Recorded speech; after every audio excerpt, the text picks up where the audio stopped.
Okay, so Christine Laurent just informed me that unfortunately this library does not have electronic access to these Springer books, but well, let me anyway tell you that these results which I have presented in my first lecture are mainly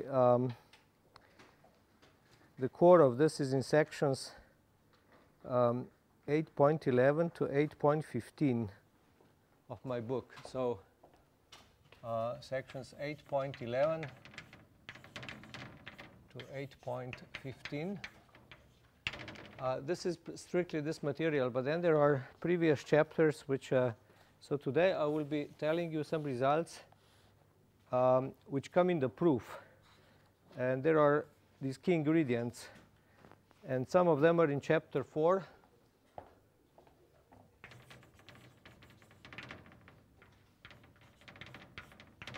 So this is about holomorphic automorphisms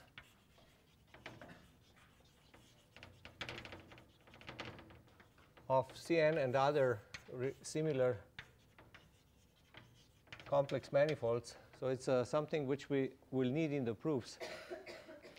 And then there will be some further things in the proof. I'll maybe tell you when we come to that. So from chapters 3 and 5, there will be some few things. So let me recall where we stopped yesterday. So yesterday we had this theorem. So X was an n-dimensional Stein manifold. And we assumed that the tangent bundle can be mapped onto the trivial bundle of some rank Q. So Q was some number less than n, strictly less than n. And we assume that the tangent bundle of X, which I recall is, I always consider it to be the same as the T10 of X. So it's the space of 1, 0 vector fields. So this tangent, so there is a map, theta, a surjective map onto X cross CQ, onto the trivial bundle of rank Q. Then we have the theorem then that theta is homotopic to a map theta 1, which is in fact a differential of some map f, where f from X to CQ is a holomorphic submersion. So this to be submersion just means that this map is surjective. So this was the theorem. So I wish to say that actually the previous thing which I told you, that such a map, so previously I told you this was theorem 2, right? This was what I call the H principle.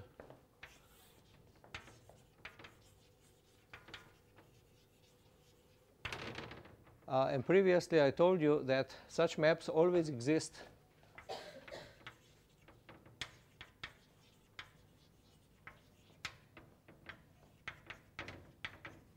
if Q is no more than n plus 1 over 2 integer part.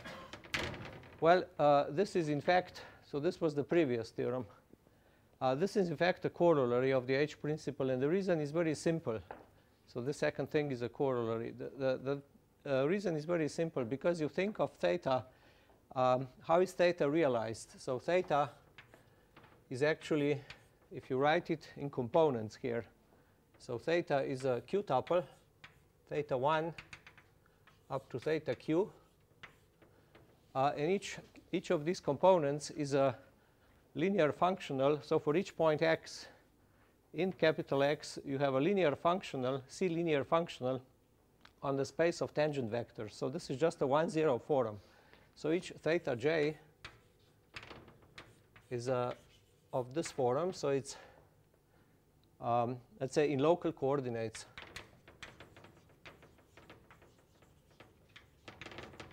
In local coordinates, it's a sum theta j k, some coefficients a j k of z times dz k.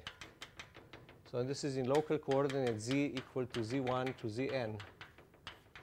on X. In any set of local coordinates, this is such a thing, and this is a 1-0 forum on X. And here the dependence of theta j on z, or rather on variable on X, is just continuous at first. So theta j continuous in base variable. And at the end, what we want to produce is f, which is a differential such that in the final case, df, so finally df would be fj is something holomorphic, so dfj would be sum of fj to zk, again in local coordinates, times dzk. So what we are doing is we are changing such 1-0 forums to exact holomorphic 1-0 forums. And of course, this condition that it's surjective can be also written that these forums are independent. So theta 1 wedge theta q is never 0. So this is the same as saying that that this map is surjective. So you can think of these forums as being nowhere vanishing sections. So theta j are nowhere vanishing sections of the holomorphic cotangent bundle T star x. And again, T star x I also identify canonically with T star 10x. So with the forums of type 10. So they are nowhere vanishing sections, and also they are linearly independent.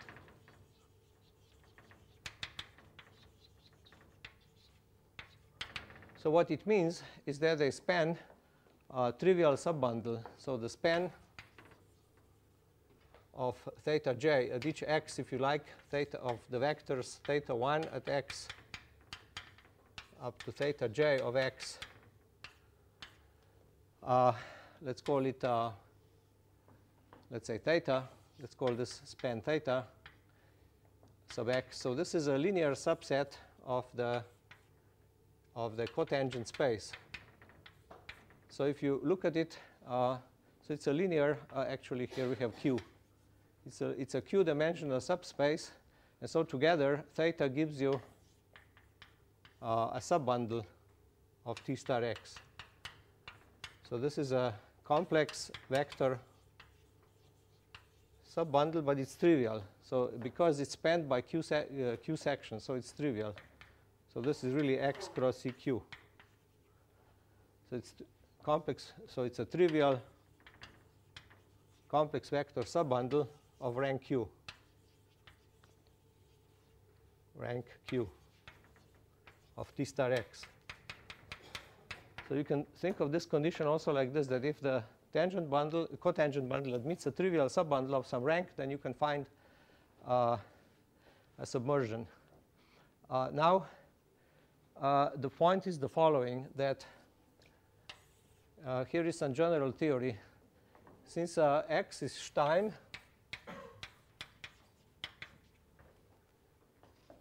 yeah, so actually, let me restate. What does then the result say?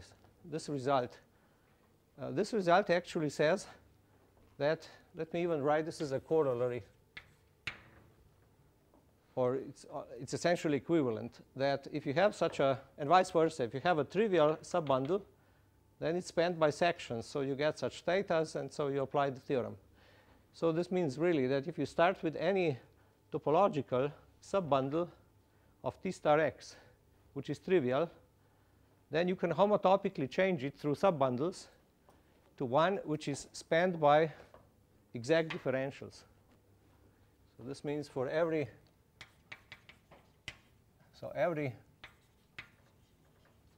trivial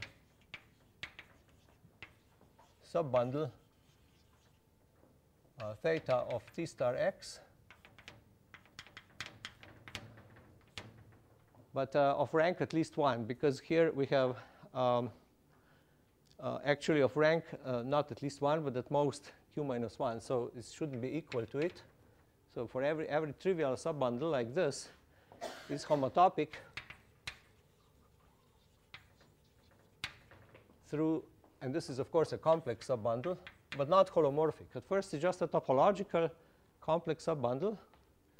It's homotopy to a subbundle, to a holomorphic subbundle spanned by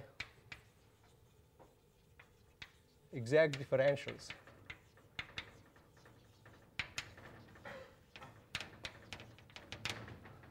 of functions on so exact, yeah. And then you can dualize this. So dualize. How do you dualize? You can take E. You can take corresponding subbundle of the tangent space to be, in some sense, the kernel of theta. So take E to be kernel of theta as a subbundle of Tx. So what I mean by kernel, so it means that I will take for its fiber at some point x all vectors which are killed by any element from here. So that means, let's say, lambda on V is equal to 0 for each lambda from theta.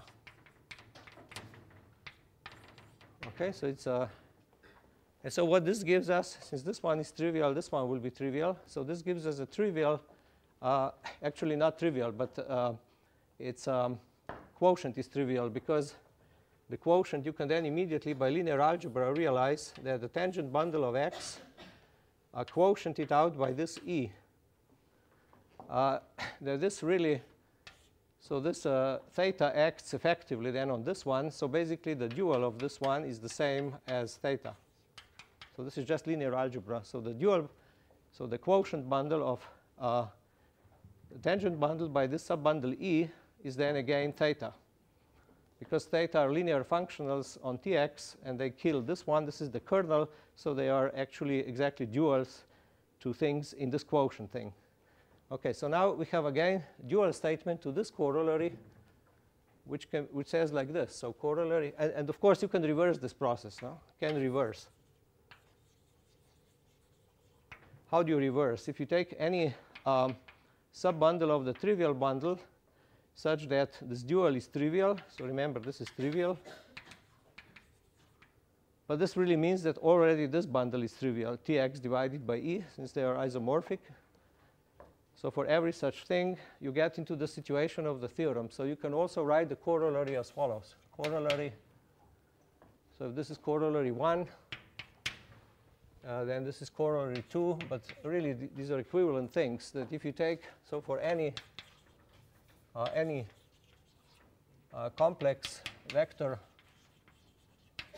subbundle E of the tangent bundle of x such that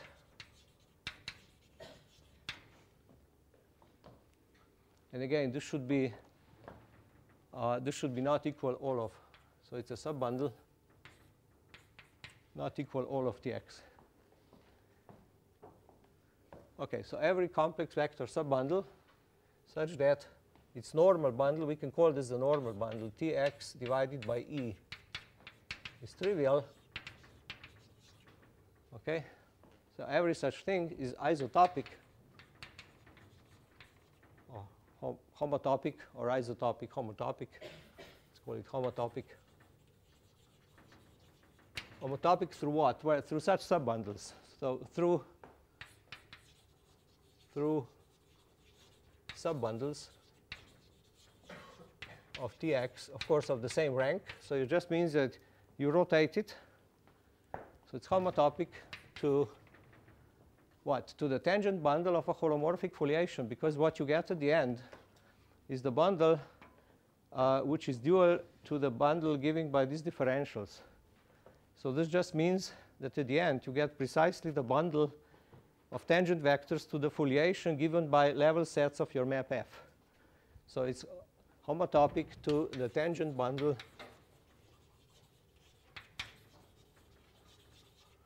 Tf of a non-singular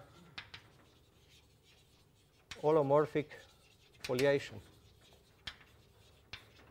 of X. So in reality, this foliation is just the level sets F equals C, where C is in CQ, where F is as in the theorem.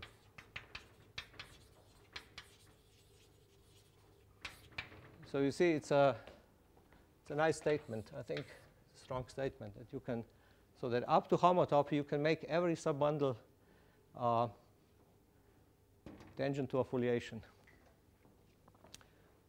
And here, from this analysis, you can also see, if I go back to that example, OK, why does this number come in? This is what I was going to explain.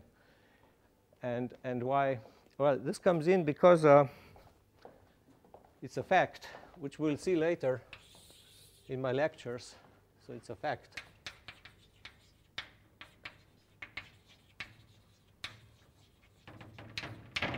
Actually, there are a few facts which I need.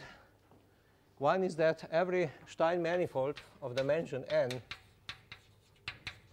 is, topologically speaking, rather simple. In fact, it's a precise result that it is homotopy equivalent. So this is homotopy equivalent as a topological space to a CW complex of dimension, of real dimension at most n.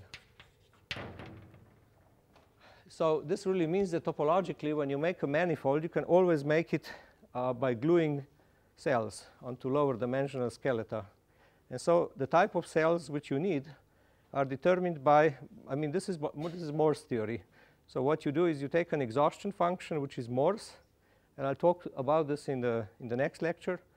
Take an exhaustion function, and then the only change of topology happens at critical points. And precisely what happens is that if you have a critical point of some index k, which means that you have k negative eigenvalues in the Hessian, then you're going to glue onto the sublevel set, which you have below, you're going to glue a k-dimensional disk with its boundary k-1 sphere attached to the previous level set. Okay?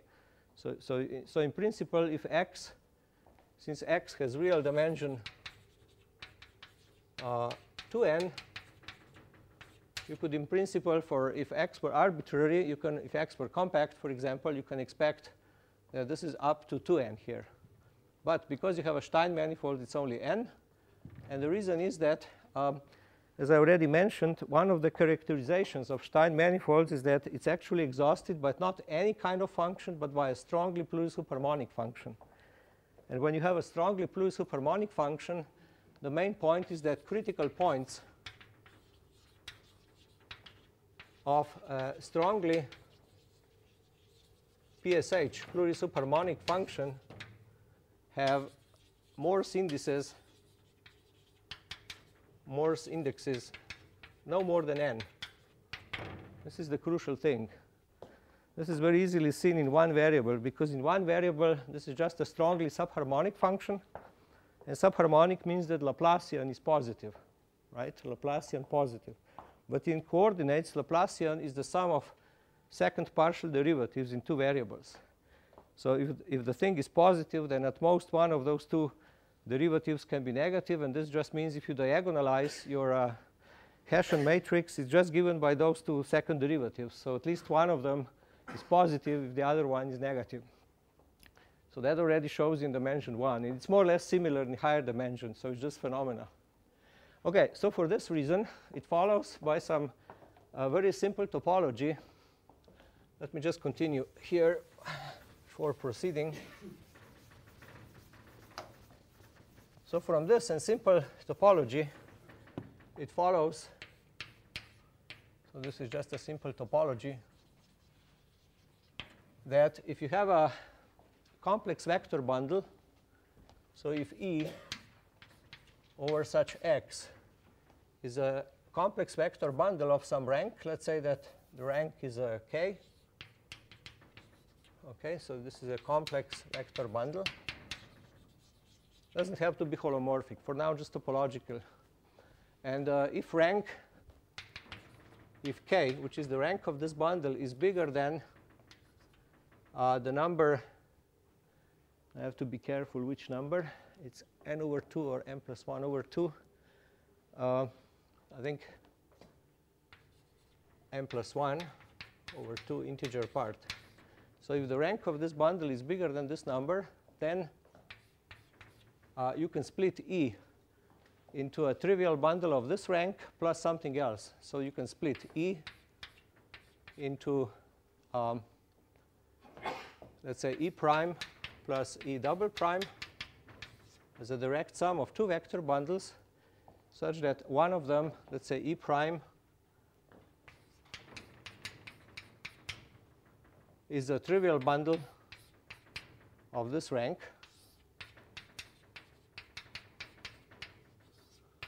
And E prime, E double prime is in principle non-trivial. In general, of course, you cannot expect everything to be trivial. Did I say this correctly? No, I think no, I didn't say, I'm sorry, this is not correct. Let me correct it. So, no, so this will be, I'm sorry, this is correct statement. Wait.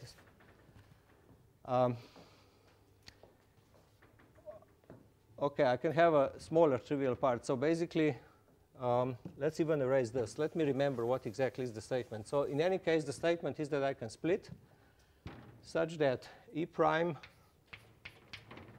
has rank equal to integer part of n over 2.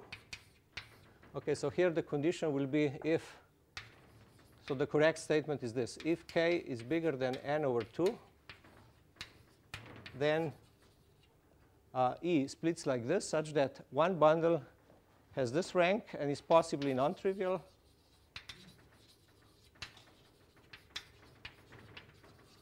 OK, and possibly even it has no non-vanishing sections, but the second bundle is trivial. So E prime is trivial. So it's, of course, then of the complementary rank. So it's x cross C k minus integer part of n over 2. So this is very simple topology, because basically, how do you split off a trivial bundle? So this one is trivial. Well, splitting off a line bundle, for instance, means that you have to find an over-vanishing section of this E. And such a section you construct inductively by going through, you think of X as a CW complex, okay, and you have an over-vanishing section already on some skeleton, and then you try to extend it to the next skeleton. And how is the next skeleton obtained? You just have to attach cells of the next dimension with along the boundary sphere glued on. Okay, so the problem really always is that you have to extend some over-vanishing map into some Euclidean space from a sphere to the full cell. So it means that this map has to be zero homotopic in order to extend. Okay, and it's precisely, if you think a little about it, it's precisely these dimensions in which you guarantee that the fundamental group of the fiber minus the 0 point is still 0. The fundamental group of that order, I mean, the certain group, okay? The group of dimension of the sphere. Okay, so you can extend. So you get an over-vanishing section that splits off a line bundle. And then you can continue this process. So if rank is still above this number, you can do it again. Okay, so but now comes, since we're on a Stein manifold, now comes the Oka-Grauer theory, which tells us that exactly the same can be done. Oh, so in particular, let's notice what you can do for Tx then. So for Tx, or T star x, so T star x, which is of rank n,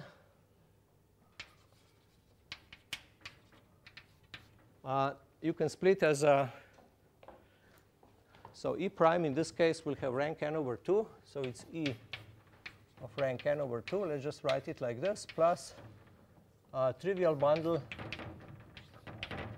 of rank n minus n over 2. But this is precisely n plus 1 over 2 integer part.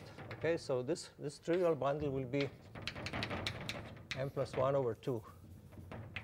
Okay, so you can split the cotangent bundle, or the tangent likewise in something possibly non-trivial and trivial of this rank. And so you see, this is where this number comes from there. So basically, you can say that, yeah, in each case, you have this many trivial components, so you can get this theta of that rank. Okay? Okay, this is now for topological story. But then the Oka-Grauer theory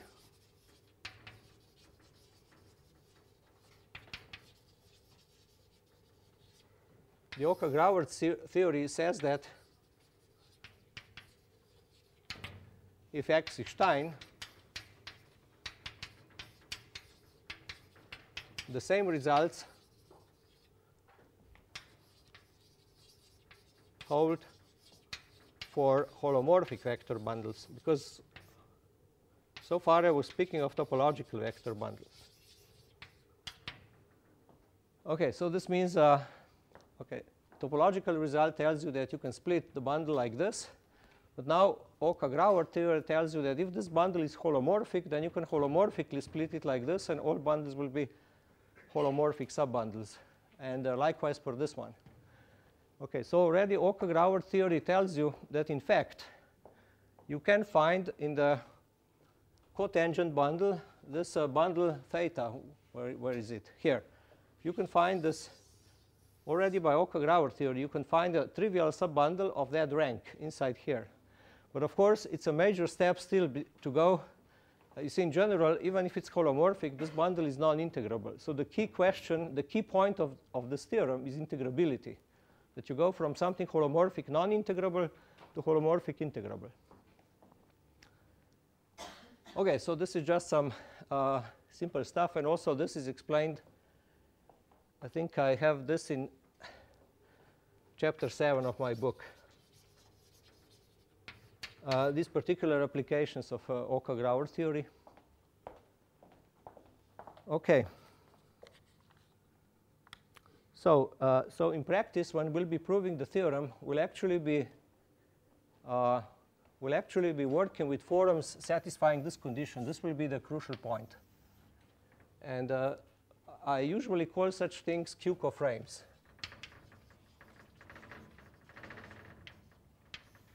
So what's a Q coframe? Q coframe for me is a Y coframe because it's a frame consisting of forums. So it's covectors. You can think of forums as covectors. So it's Q because you have Q of them, and it's coframe because there are forums. We'll be working with such objects. Okay, now let's proceed.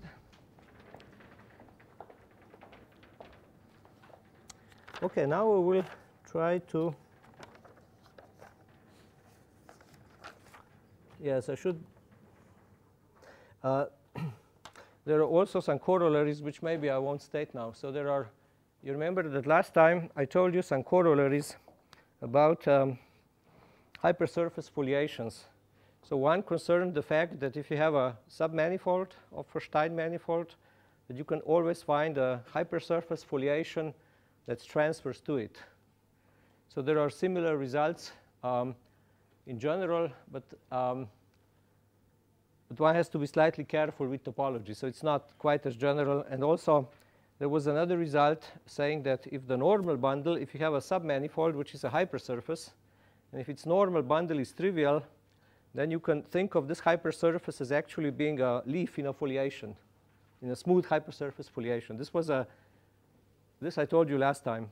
So you have similar things in higher codimension, except, for instance, for this last result, if you want to know that a k-dimensional or a k, or let's say q codimensional submanifold is a leaf in a foliation, then you have to assume not only that the normal bundle is trivial, I mean for my proof at least, you have to assume not just that the normal bundle is trivial, but that it extends to a trivial subbundle of the tangent bundle. So basically this normal bundle should extend to a trivial subbundle. Now this, in codimension 1, this is always so, but in codimension bigger than 1, this is not always so. It's you have the case, you can already see this in for instance, in C4. Okay, in C4, you can easily find two-dimensional Stein submanifolds or Stein surfaces which have where normal bundle doesn't extend. I mean, you can find situations where normal bundle is non-trivial, and so it doesn't extend because on extension it would have to be trivial. But also you can find situations where the normal bundle is trivial but cannot be extended as a subbundle. So you have to really assume these things. So this hypersurface case is a little bit special. It's just because there you have divisors and a simpler situation. And I also wish to say that, see, I gave you one example last time, this example of Forster, where I said that that example is the one where this number q, integer part of n plus 1 over 2, cannot be improved. This is precisely because in that example, you see that this splitting that you get here is really optimal, meaning that when you have E written, the tangent bundle written as E prime plus E double prime, or rather in that picture there, you can really not increase the size. Maybe I pull this down once again. So in this story here, you really in general cannot increase the rank of this bundle, trivial part, because this means you would have to diminish the rank of this bundle. But you see, in that particular manifold, you can calculate the Chern class of this dimension, n over 2 integer part of the tangent bundle or cotangent bundle, and see that it's non-zero. And so if the Chern class of this is non-zero, then it means that this bundle cannot be of smaller rank than n over 2, because this part has trivial Chern class. And of course, the Chern class of any size bigger than the rank is always 0. So this also shows you that that's an example. In fact, any Stein manifold whose Chern class of this index is non-zero will be an example. Okay. So, okay, now I'd like to start proving these things. And so the first ingredient, so this will be section 2 of my lectures. This is going to be about some theorems on approximation of holomorphic submersions on Euclidean spaces, on subsets of Cn. Well, let's just say on Cn. Why do we need such results? Because basically the proof will be obtained constructively. The construction of these submersions and non-critical functions are constructive. And the simplest thing you have to understand is how can you increase the range of holomorphicity a little bit. And so to do this, you're in a local chart. So you just like to, so you're in a local chart. So basically the proof intuitively is going to be something like this, that you, let's say if you're on a manifold and you have some submersion already on a subset. So let's say that this is D, some relatively compact subset with smooth boundary of X. In practice, D is going to be strongly pseudo-convex. It is going to be, in fact, the sublevel set of some, it's going to be a sublevel set of some strongly plosive harmonic exhaustion function rho on your manifold. And we'll have this map already, maybe on a neighborhood of this set. And then we will try to do something like this, that will be in a chart around a boundary point. So this means this is there is a biholomorphic map onto some open set in Cn, let's say some chart. And we'd like to extend this portion of F from that set, from the intersection of this chart to here. So we'd like to approximate this from here to there. Well, in the end, we are going to get then two competing things. We'll get F, and we'll get something new here. So we'll get finally some G there, which will be a submersion on this bigger piece. And not exactly equal to F there, but close. And then after that, I will explain you that if F, which is defined here, and G that's defined there are close enough, and this set is not exactly like in my picture, but maybe some kind of bump like this, convex bump. Then we are going to glue them. So we'll glue F and G together into a map which will still be a submersion. And proceeding by such bumps, we'll be able to go from one sublevel set of rho to a higher sublevel set, infinitely many steps, if there are no critical points of rho in between. So we'll do this first. So this is the analytic part of the proof. So for this reason, we have to first analyze the question if I'm on a chart, meaning I'm on a subset of Cn, and I have a submersion defined on a smaller subset, how can I approximate it by submersion on a bigger subset? This is just motivation. And so let's start with a simple case where we deal with function. So the simple case of q equal 1.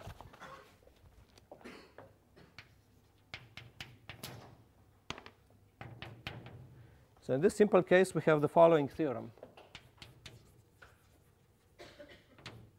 I'm going to label theorems within sections. So this is like theorem 2.1, if you like. So it's theorem 1 of section 2. So theorem 1 says the following. So assume that k is equal to k hat in Cn is a compact polynomially convex set.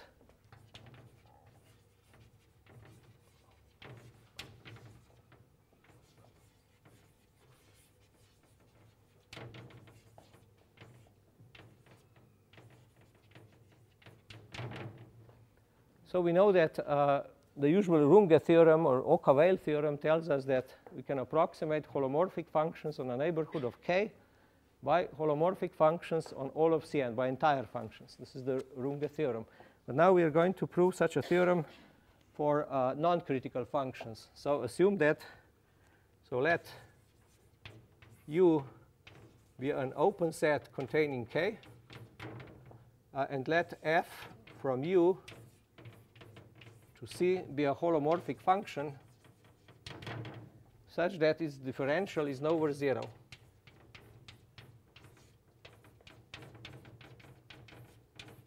So we have a non-critical function on a neighborhood of this compact set. Then given any epsilon bigger than 0, there exists an entire function, so a function on all of Cn, which is nowhere critical. So again, differential of f is nowhere 0.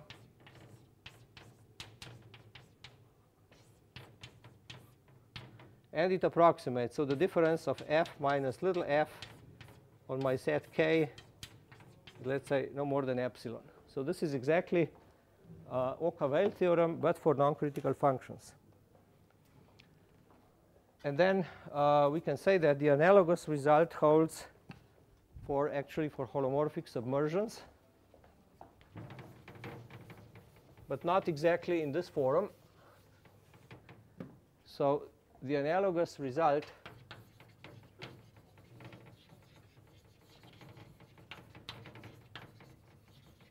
holds for holomorphic submersions F, which is F1 up to FQ from U to CQ. Unfortunately, only if Q is less than n. This is where my proof breaks down. So if 1 less or equal than Q, strictly less than n, and if Q is bigger than 1, and if Q bigger than 1, I want to assume that this set K is actually simpler, let's say convex, or contractible would be enough. And K is geometrically convex. Because in the proof, I'm going to need a family of contractions, holomorphic contractions of K to a point within itself. So any set which is contractible. Basically, I shouldn't have a situation where K could wrap around some subvariety.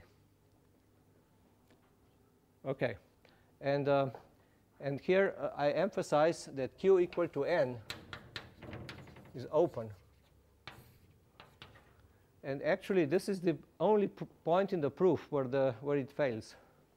So if one could show such a statement also for q equal to n, then the theorem which I described to you at the beginning would be also true for the top dimensional case. So then I would say that if I have a Stein manifold with trivial tangent bundle, then it's a Riemann domain. So this is open. So in this case, this means that the problem is about approximating locally biholomorphic maps by global, entire locally biholomorphic maps. And you will see easily in the proof where this comes about. Why is the problem? So let's do the proof. First for q. OK, I'll do the easy case first. The easy case is when n equal 1. This case is slightly different than the higher dimensional case. So in the plane, it's sort of an exercise. But still, you have to do something.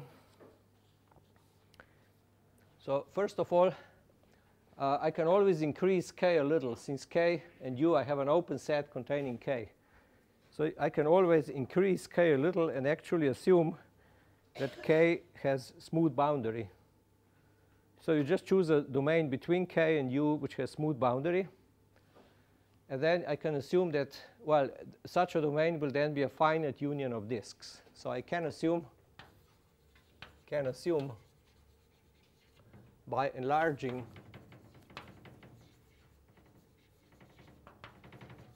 k slightly that k is a finite union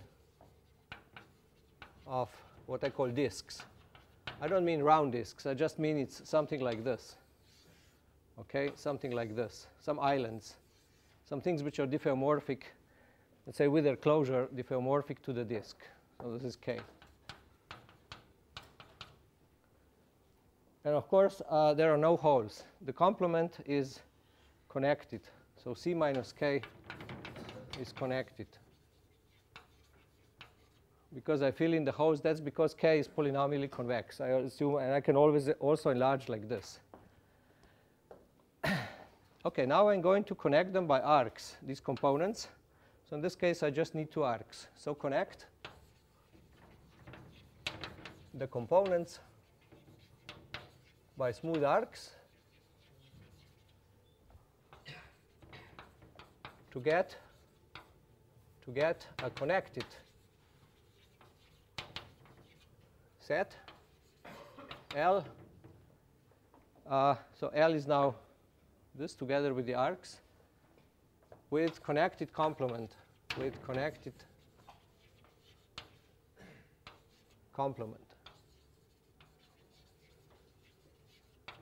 But also L is also simply connected. That's because we can't have holes. So L is simply connected.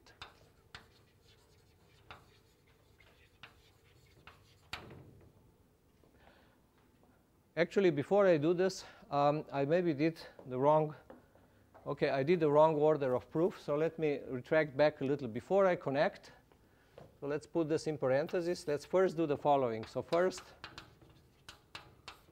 I wish to approximate f on k by a polynomial. So first, I approximate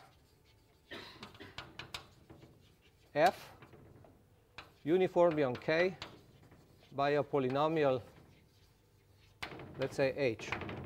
H is now a holomorphic polynomial.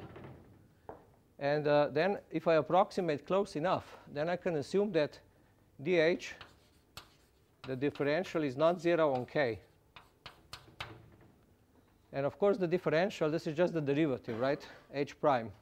The derivative of a polynomial has only finitely many zeros. So let's call these zeros p1, p2, etc. So the set where h prime is equal to 0 is p1 up to pm. So this is a finite set in c minus k. OK, this is the first step. And I want to approximate maybe up to epsilon over 2. So I want to have that f minus h on k is less than epsilon over 2. And after that, so this is first and this is second. Now I connect the components by smooth arcs. But I do it in the complement of these points, just as I drew here. So I connect avoiding these points. So finally, this set is still in the complement of C minus L. So I do these arcs in the complement. And after that, I'm finished in no time, because now I write H prime of Z. OK, it's a non-vanishing holomorphic function, and this set is simply connected. So I can write it as an exponential. So I write it as e to alpha Z. So this holds as for a point Z near L. In an open neighborhood of L, I can write it, this derivative, because it's non-zero, as an exponential. But now I take this function and observe that I can approximate it just by Runge theorem on this set, or a Mergelian theorem on this set L, again by polynomial. So now approximate alpha by a polynomial. Let's say alpha twiddle on C. Approximate, and here I mean on L, this function alpha by a polynomial, and then I integrate back. So finally, I define a function g of Z to be f at some point z0, and I choose a point z0 anywhere in K, for instance here. So I just choose any point in K, and then I take value of f at this point plus the integral from z0 to z of exponential to this new function.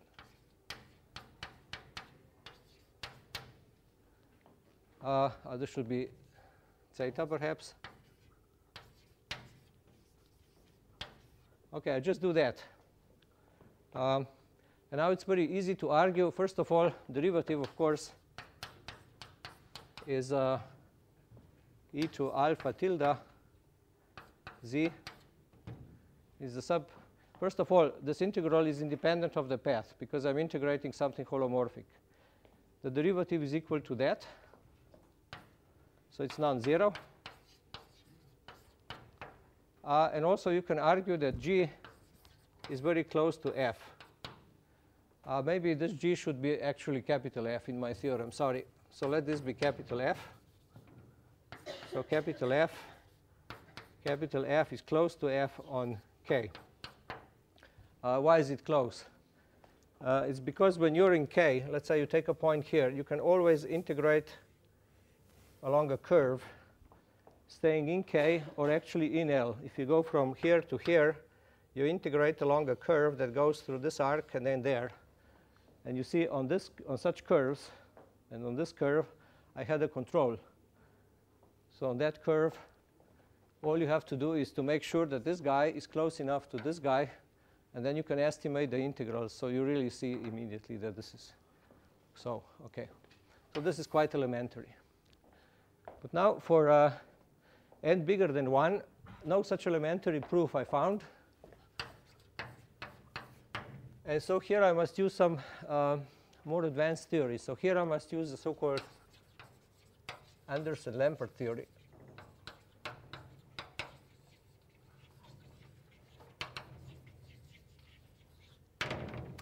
Here, well, why does the proof not work? If we think about it for a second, it's because here there is no integrability issue. I mean, I took this derivative. It's just one function. Then I took its logarithm and so forth. So the proof is completely one variable. OK, so here the main idea is similar to the smooth case. Let me just draw in the smooth case, what would you do? So let's say that you had a smooth manifold instead of holomorphic one. So let's say that M is a manifold, an open manifold with boundary. I mean, a manifold with boundary, let's say, just for the sake of discussion. So how do you construct, and I assume that M has no compact pieces, no closed components. So how do you construct a non-critical function? Well, you just start with any function, generic, And then we know that generic function has, let's say if M were compact with boundary, it had finitely many critical points, isolated. So the set, the critical set of F is finite for generic F. And in fact, generic F is even more. So these critical points are very simple. So now all you do is this. You connect each of these points to the boundary by some arc. And now you simply indent the manifold in a little bit so that you do something like this. So just like imagine that here you put your finger and push in. So and here also you push in. And here you push in. And here. So what you find is a diffeomorphism of M to itself, which doesn't do anything outside these arcs and which actually slides a little bit. So you can do this by vector fields. By flows of vector fields, you can choose a vector field on this arc whose flow in time 1 takes this point to this point. In the neighborhood, it flows. So you get such a flow along. But here you can put 0. So there is no flow here elsewhere. So just, and if this flow is, if this is phi, so if this map, so you get a diffeomorphism from M to M minus the critical set of my H, of my F, I'm sorry. Okay?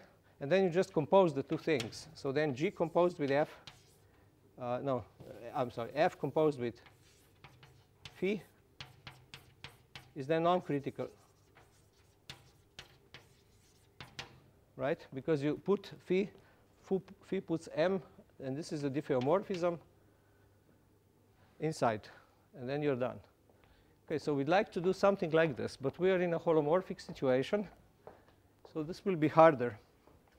Now, I would prefer to use the other blackboard. You don't mind? Can I go on at this point and cover it? It's OK? All right. Somehow easier since it's closer. The other blackboard is closer.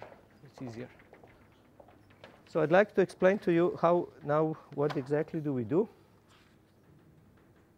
So OK.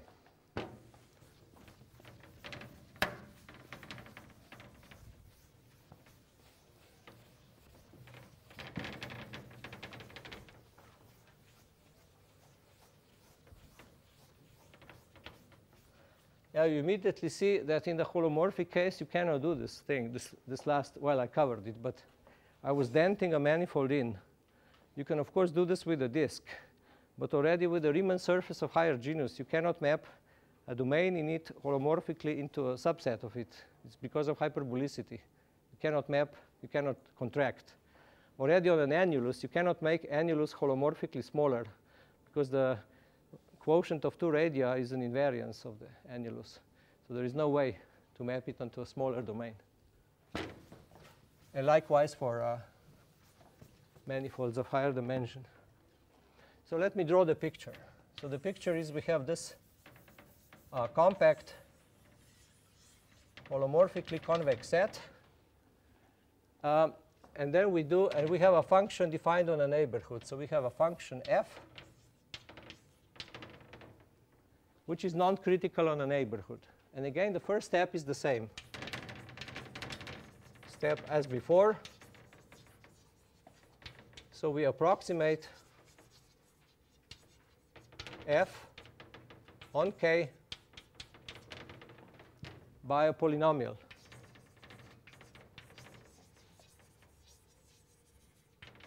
Let me again call it H. So this is polynomial in n complex variables now.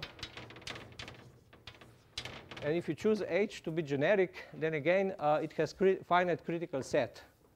So I choose H to be generic. So the critical set of H, the set of critical points, is then finite because we have a polynomial. So let's call it again P1 to Pm. So these points are not in K, but because on K we can avoid this, yeah? But they are somewhere near, perhaps like this. And now I'd like to now carry these points out. So basically, I'm going to take a large ball. Let this be some ball.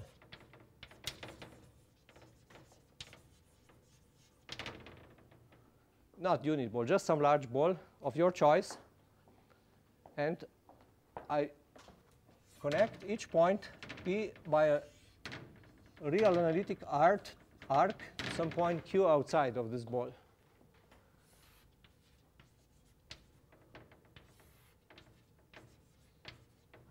Okay, so I connect each Pj by an embedded real analytic. This is just for convenience. Arc, let's say lambda j, to a point Qj in Cn minus the ball, minus the closed ball. So now n is bigger than 1 always. This argument will not work for n equal 1. Now I do something like before, except that I'm going to carry these points out by a flow. So now I construct. So now I find a holomorphic vector field, let's say Vj, in an open neighborhood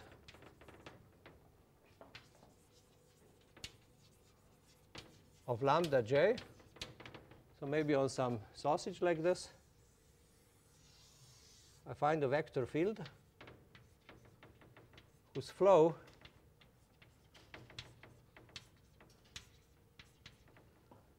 will carry this point Pj to the endpoint Qj in time 1. So whose flow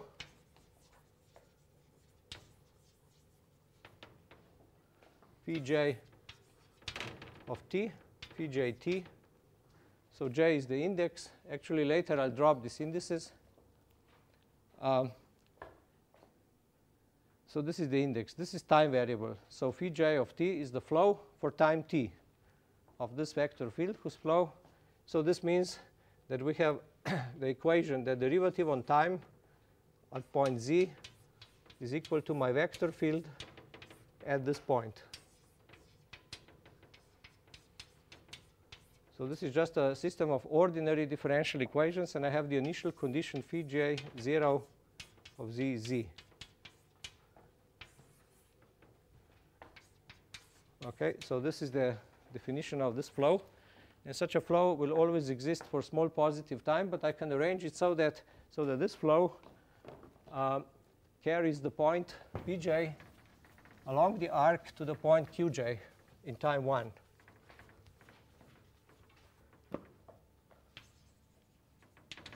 Carries Pj to Qj.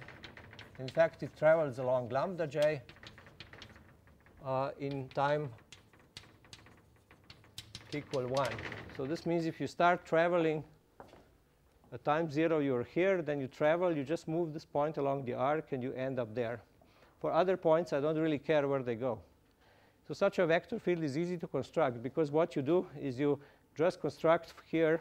So this is just an arc. So you construct a real analytic vector field of this arc, which if you make the arc straight is just a constant vector field along this arc, which carries this one endpoint to the other in time 1. And then because this arc is on an arc, you can always complexify. So each real analytic function can be extended to a holomorphic function. And a vector field is nothing else but a vector-valued holomorphic function. So Vj, a vector field, is just such an object. Vj is just sum of some coefficients, aj k of z partial on zk, k equal 1 to n. But you can think of it as just a vector of these coefficients, aj1, etc. Okay, so you can think of it as a vector, and then this is really just a system of ordinary differential equations. Okay, so now I have my holomorphic vector field in these arcs. One And then I'm also going to define a vector field near K, but I'll just take the 0 field. So let V equal Vj on Uj, and let V be equal to 0 in a neighborhood of K. So now I have a vector field defined in these sausages and near K. And now comes the crucial step that you see this set K together with these arcs. These arcs are disjoint and also disjoint from K. This set is polynomially convex. This is a very old and well-known theorem of, in this case, it's actually Wormer. There are much more general things known by Stolzenberg and others. So it's a fact. And this is, in fact, Wormer, I think 1958 was the first result in this direction, which really covers real analytic arcs, that K union, the union of these arcs, this set is polynomially convex. So in fact, the general result is that if you take a polynomially convex set like K, and then you attach some arcs to it, if these arcs would be attached, actually, if you do something like this, then it may happen that the polynomial hull will pick up a curve, a complex curve in here, if this is K. But if you attach an arc, actually if you add to it an arc which is not even attached, then it will be, then there cannot be a curve, no curve. In fact, the general result is that when you have set like this, where these are open or closed arcs, then the difference of the polynomial hull of the set and the set itself is the union of complex curves. But for obvious reasons, in such case, there cannot be any complex curve with boundary in that. OK, so what this implies is that I can now approximate the vector field which I constructed in this way by a global polynomial vector field. Just again using Runge's theorem, because a vector field is just a vector-valued holomorphic function, so I can now approximate it coefficient-wise. So this means by Runge, actually it's Oka-Weil, right? Oka-Weil theorem in this case. I can approximate V by a polynomial holomorphic vector field. I can approximate, when I say you can approximate, this means as well as you like, okay? Holomorphic vector field on Cn. And in fact, if you approximate well enough, you can also approximate not just on the set, but on a little neighborhood of the set. So if you approximate well enough, then the new field will have a flow which, see here, the new field will be close to 0 on K. And its flow will still carry the Pj points to some other points, perhaps out of the ball. So let's say call this field something. Let's say W. Okay, then if the approximation, if close enough, if approximation is close enough, can assume that the flow of W, the flow of W, I mean wherever it exists, is close to the identity map near K, and it carries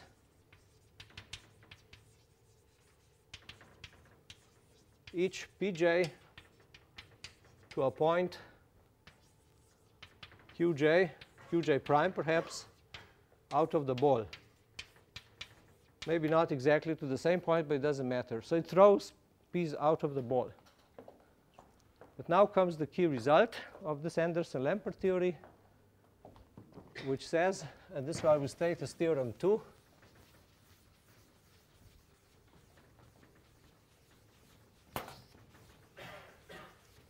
so theorem 2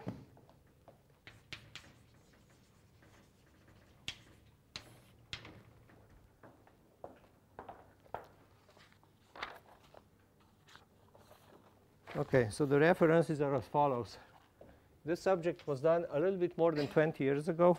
In fact, it was popularized by the late Walter Rudin quite a bit in the late 80s. But then the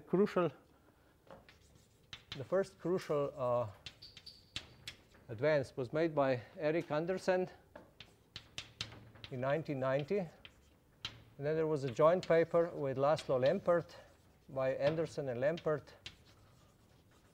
in 1992. But if you read their paper, the formulation will not be exactly the same as what I want to say. So this formulation, together with many applications, were done by Rosé and myself. And this was in 92 or 93, I don't remember, I think in 93. So the theorem says as follows, that if you have, so let V, I'm going to again switch, I'll replace this V by a polynomial field. So from now on, I'll call this W again V. So let V be an entire vector field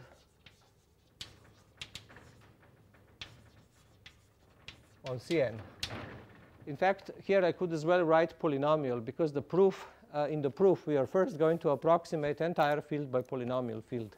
So it's really, the theorem applies to entire fields, but it's really a result about polynomial fields. And now assume that, so V is of such a form. V is just some Aj of Z partial on Zj, where Aj are entire functions. Now assume that for some reason that the flow phi t of Z, so the flow is always this solution of this kind of ordinary differential equation. So it's the trajectory. Assume that the flow exists for all points Z in a given compact set in Cn, and all times from 0 to 1. I can always rescale so that it exists to 1. I want to assume that it exists for some positive time. And in fact, for every compact set, the flow exists for some positive time. But let's just say by rescaling, I can assume that this time is 1. OK, then, in fact, each of the time maps, so what is known about time maps?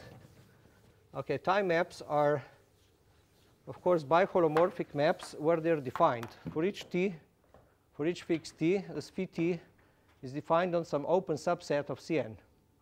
And it maps that open subset biholomorphically onto another open subset, just time forward map.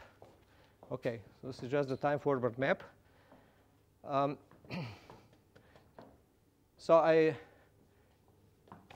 now we claim that that each of these time maps is a limit of automorphism. So it's enough to state it for phi1. So then the map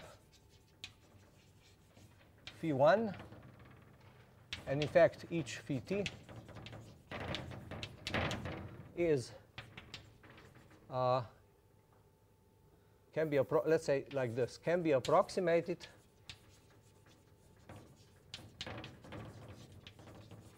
uniformly on K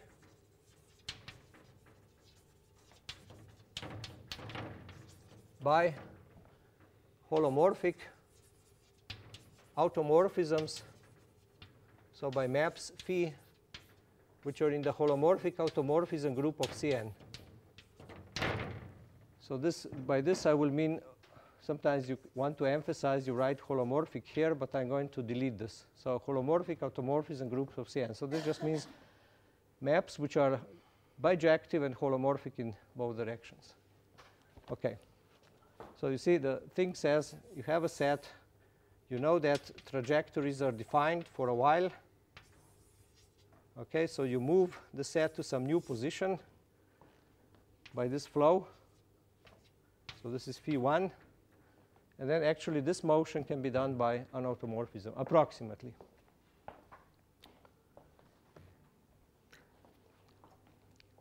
Similar results exist for time-dependent fields. Here I stated this for autonomous field, but it's still true for time-dependent fields, and there are many other formulations. There are also formulations where you don't start by an entire field, but you start with a geometric situation like in our theorem, that this set is polynomially convex, and if you assume that when you go through an isotopy, whereby this set remains polynomially convex, then this isotopy can be realized by a time-dependent vector field, but just defined on these sets. But if these sets are polynomially convex, then you can approximate the fields by entire fields, and you get back to this picture. So there are stronger statements which say that if you take a holomorphic isotopy of polynomially convex set, which stays polynomially convex set at all times, then you can always approximate this isotopy with holomorphic automorphisms. So the original theorem of Anderson and Lampert was, for example, that if you take this, instead of compact set, you take some open convex domain and you map it onto some Runge domain, then you can always approximate that by holomorphic map by automorphisms. And there are further statements which I'll mention later. But so I will explain the proof of this theorem, because it's a very useful theorem. It has been used in many, many constructions, this kind of result. So I will explain it in the sequel. But let's first believe it, and then we can conclude the proof here almost immediately, because what we do. So let's, OK. In fact, I can go here.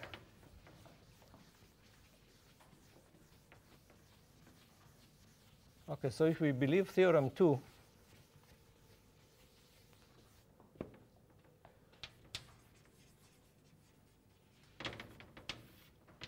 and what do we get? OK, remember before we had we had flows defined by these fields Vj and 0 here. So the first step was that these vector fields were approximated by an entire field, and this entire field still does almost the same. It throws these points out, and it does almost nothing here. Now the Anderson-Lampert theorem tells me that actually I can do this motion by an automorphism. So this means that there exists an automorphism phi of Cn such that phi is very close to identity on K. And actually you should work, in reality you should always work in the little neighborhood, because later we take inverse. So let's say on a compact, on a small neighborhood, on a small neighborhood of K, and phi of Pj goes out of the ball, of the large ball for Ej. So we kick the points out. All right, but now I just defined the map phi f to be the inverse of this phi, and then composed on the left with my, not with f, but with a polynomial h. So I take the inverse of phi composed with h. This is now a map. I mean, it's a function from Cn to C. It's a holomorphic function.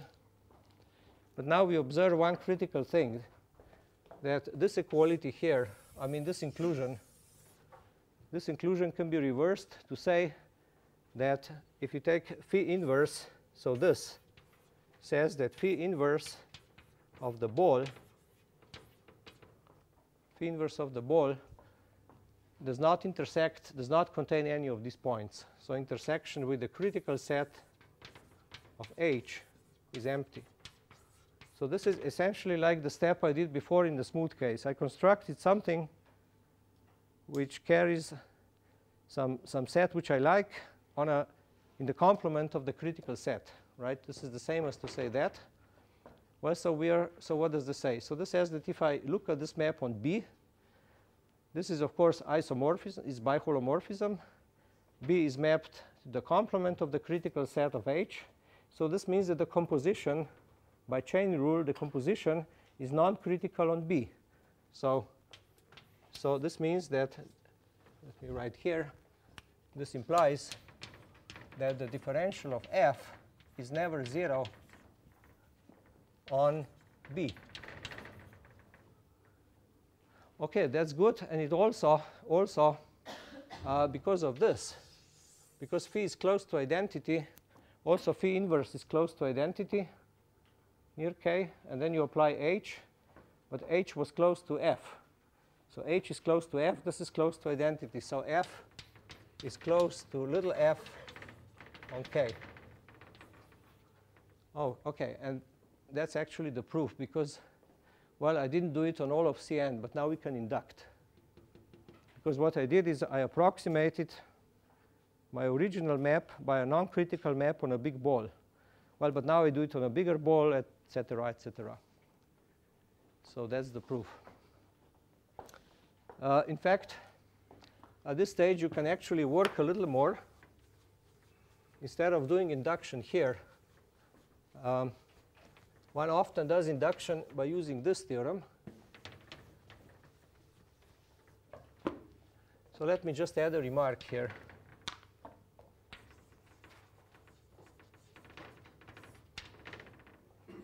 That we often consider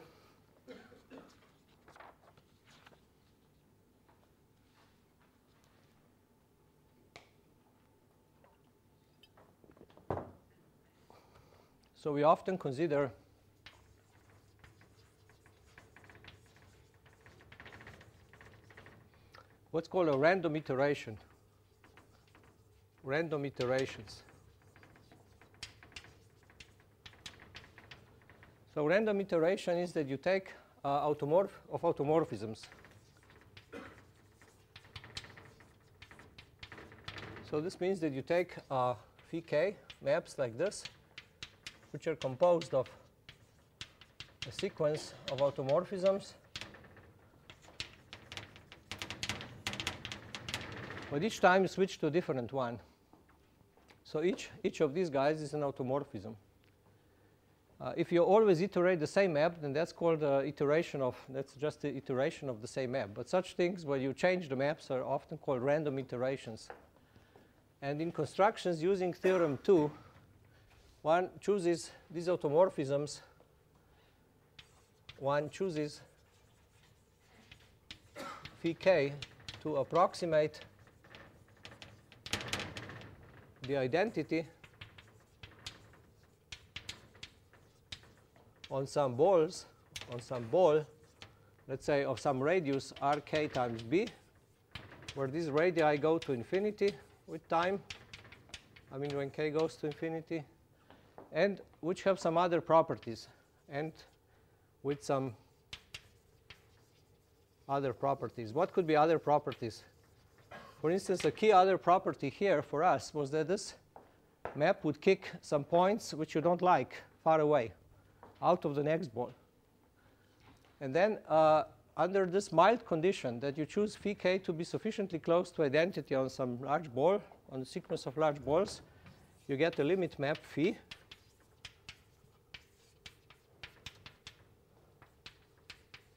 But you see, if you are always kicking some points which you don't like far away, okay, so those goes to infinity under iteration. So there, the sequence will not converge. So you can arrange that this converges on some domain, which is a subdomain, but not equal to Cn. But this condition that you approximate identity on some balls will imply that it's a biholomorphic map onto Cn. So you construct as limits of sequences of automorphisms many biholomorphisms from proper subdomains of Cn onto Cn. So such things are called Fatou-Bieberbach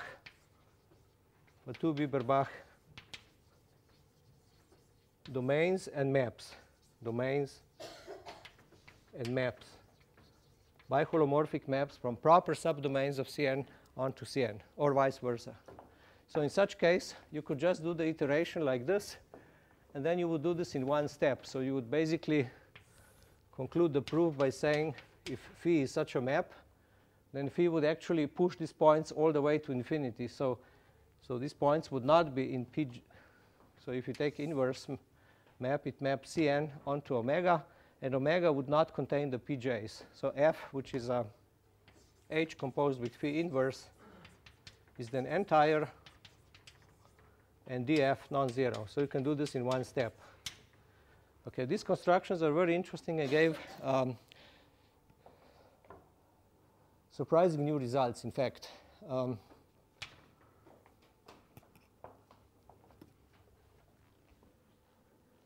Okay, I still have a little bit of time, right, until 5. So maybe I'll use the rest of the time to tell you. I won't start with the proof of this theorem.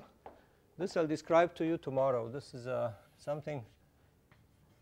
I'll go into this a little because it's quite useful, and also it has been recently generalized a lot. There exist such results not just on Cn, but on many other kind of manifolds. So this is something that's started a kind of a subfield by itself. It's called some density property and elliptic manifolds. But okay, so I won't go to that. But let's return and let's remark that so far I only proved the theorem about approximation for functions. That means for q equal to 1. So what happens for q bigger than 1?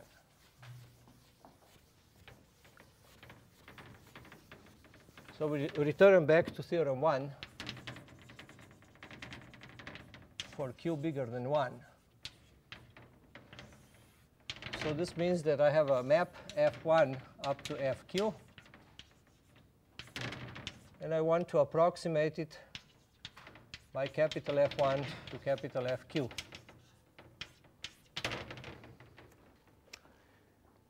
Okay, we begin in more or less the same way. So what was step 1? Step 1 was to approximate f. So this is f. Remember, f is a submersion from some k. So I approximate f by a polynomial map. H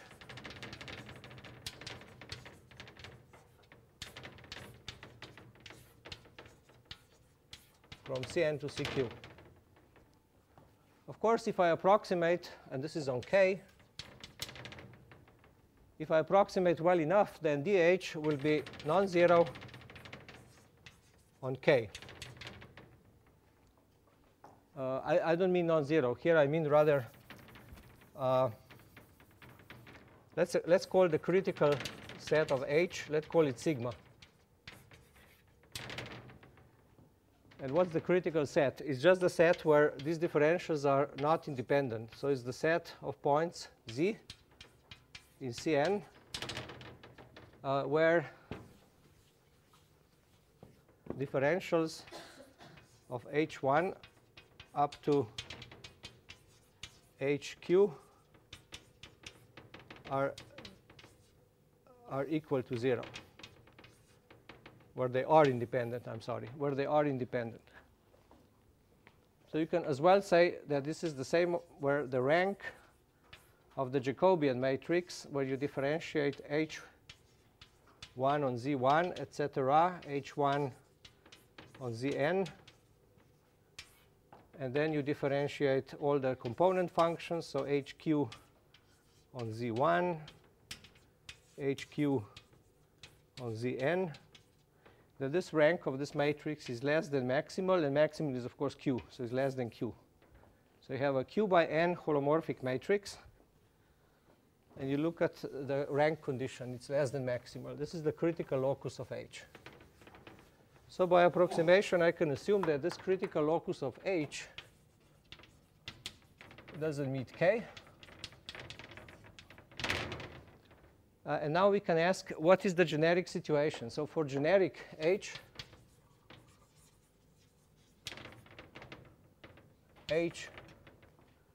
this, so I call it sigma. Sigma is an algebraic. Of course, it's algebraic subvariety because it's given by algebraic equations. So it's an algebraic subvariety of codimension, complex codimension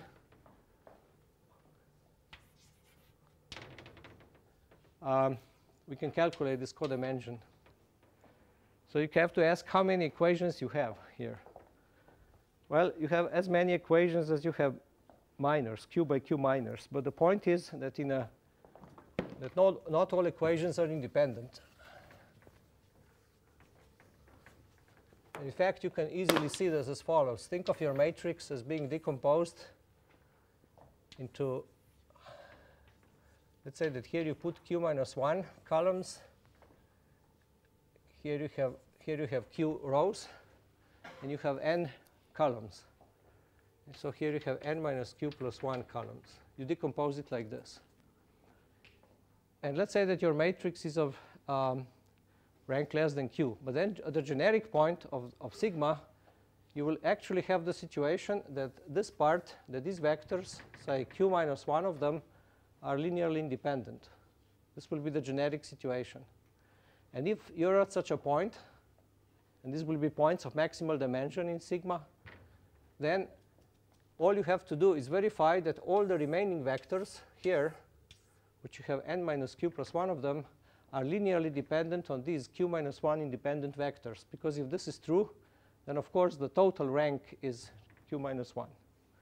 So you have to look only at minors where you take this particular piece of the matrix and then together with each of these additional columns. So you have this many equations, and that's it. This many independent equations at the point of maximal rank. This can be, of course, argued precisely. So the codimension is n minus q plus 1. And here is the crucial point now, because if q is bigger than, in all my assumptions, q is less than n. So it means that this number is at least 2. So it means it's not a hypersurface, not hypersurface. And that's good. If it is that's good. Why is it good? Because, you know, just as before, with a somewhat more fancy technique, but like in this theorem, I construct, so by application of Anderson-Lampert theory, I can construct phi from a domain, a biholomorphic map onto Cn, such that this domain, such that K contains omega, but omega does not intersect this critical locus. So omega is contained in Cn minus sigma. So I'm telling you that by the same tools as here, before this was easy because these were points. So we constructed for 2 Bieberbach domain, FB domain, containing K and avoiding some points. Now it's harder, but it's still possible if this is not a hypersurface. It's still possible. And then you conclude the proof as before. So then you take H composed with phi inverse is the solution. This is now a submersion everywhere. It approximates and so forth. But you see, if this is a hypersurface, then you learned in the lectures of Professor de Mailly that, in fact, probably he told you that the complement of a generic hypersurface is, in fact, Kobayashi hyperbolic. Of course, everybody knows this theorem already for Green's theorem, right? That if you take 2n plus 1 hyperplanes in general position from Pn, Cpn, then the complement is hyperbolic. So a hypersurface, a generic algebraic hypersurface of high degree is hyperbolic. And this means that you can never have a Fatou Bieberbach domain in its complement, because actually you can't even have lines in its complement. So you see, this is precisely the proof, the point where the proof breaks down, and it's the only place. So I don't know how to proceed now here. I mean, certainly this method won't be able to proceed. And this is the only place where nothing else, which we'll do later, will actually require this restriction that q be less than n. Good place to stop. Thank you.